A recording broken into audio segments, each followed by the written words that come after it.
నిన్నటి వరకు వారు అధికారాన్ని అనుభవించారు. గ్రామాల్లో, మండలాల్లో తిరుగులేని వారిగా చలామణి అయ్యారు. అయితే అధికారం చేజారటంతో దిక్కుతోచని పరిస్థితుల్లో పడ్డారు.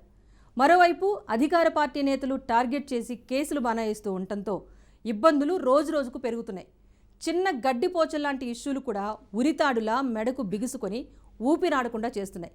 కాపాడమంటూ పార్టీ ఇన్ఛార్జీలకు మొరపెట్టుకుంటే నేతలు మొహం చాటేస్తున్నారట. దీంతో ఇబ్బందులు భరించలేకపోతున్న పార్టీ శ్రేణులు పక్క పార్టీల వైపు చూస్తున్నట్టుగా టాక్ జరుగుతోంది. కేడర్ను నిలబెట్టుకోవటం సవాల్గా మారిన నేపథ్యంలో జిల్లా నేతలు ఏం చేయబోతున్నారు అనేది ఆసక్తికరంగా మారింది. ఇంతకు ఏంటా పార్టీ? లోకల్ క్యాడర్ ఎందుకు అంత గగ్గోలు పెడుతున్నారు? తెలియాలంటే ఈ స్టోరీ చూడాల్సిందే. ఉమ్మడి కర్నూలు జిల్లాలో వైసీపీ నేతలు క్యాడర్ పరిస్థితి అగమ్యగోచరంగా మారింది. ఆ పార్టీ శ్రేణులకు, నేతలకు భరోసా కల్పించే సారథులే కరువయ్యారు. దీంతో నైరాస్యంలో క్యాడర్ పక్కచూపులు చూస్తున్నట్లుగా టాక్ వినిపిస్తోంది.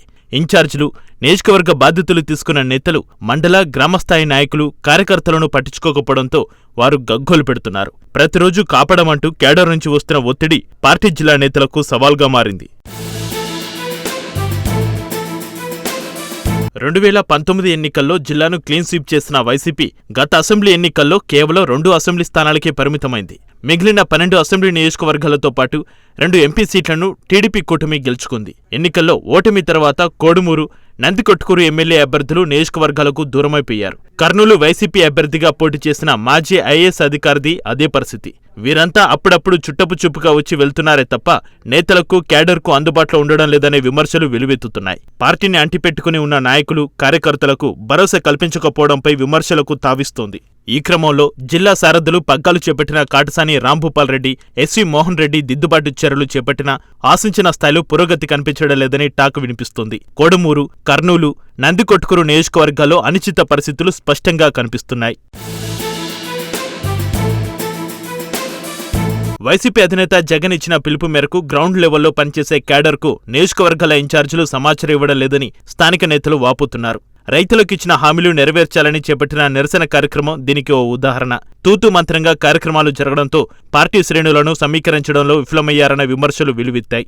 ఎన్నికలకు ముందు వైసీపీ అధినేత జగన్ ఇన్ఛార్జీలను మార్చే వ్యూహం అమలు చేసినా కలిసి రాలేదు. స్థానికులను కాదని స్థానికేతరులకు టికెట్ ఇచ్చారు.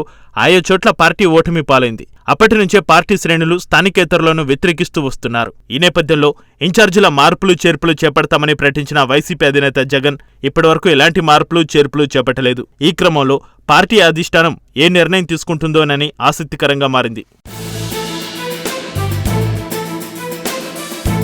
స్థానిక సంస్థల ఎన్నికలు ముందుకొస్తున్నా వైసీపీ నేతల తీరు మారడం లేదట.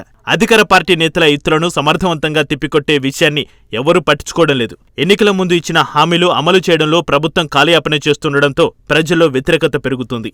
దీనిపై పోరాడేందుకు సిద్ధమని కార్యకర్తలు చెబుతున్నా నేతలు మొహం చాటేస్తున్నారట. మరీ ముఖ్యంగా పార్టీకి మొదటి నుంచి వెన్నుదన్నుగా ఉన్న క్యాడర్ పక్క పార్టీలోకి వెళ్లకుండా ఉండాలన్నా, పార్టీ బలోపేతం కావాలన్నా వారిని అన్ని రకాలుగా కాపాడుకోవాల్సిన అవసరం ఉంది. కర్నూలు, కోడుమూరు, నందికొట్కూరు నియోజకవర్గాల్లో ప్రజలకు అందుబాటులో ఉండే నేతలనే ఇన్ఛార్జీలుగా నియమిస్తారా? అధిష్టానం ఏ విధంగా స్పందిస్తుందో తెలియాలంటే ఇంకొద్ది రోజులు వేచి చూడాల్సిందే.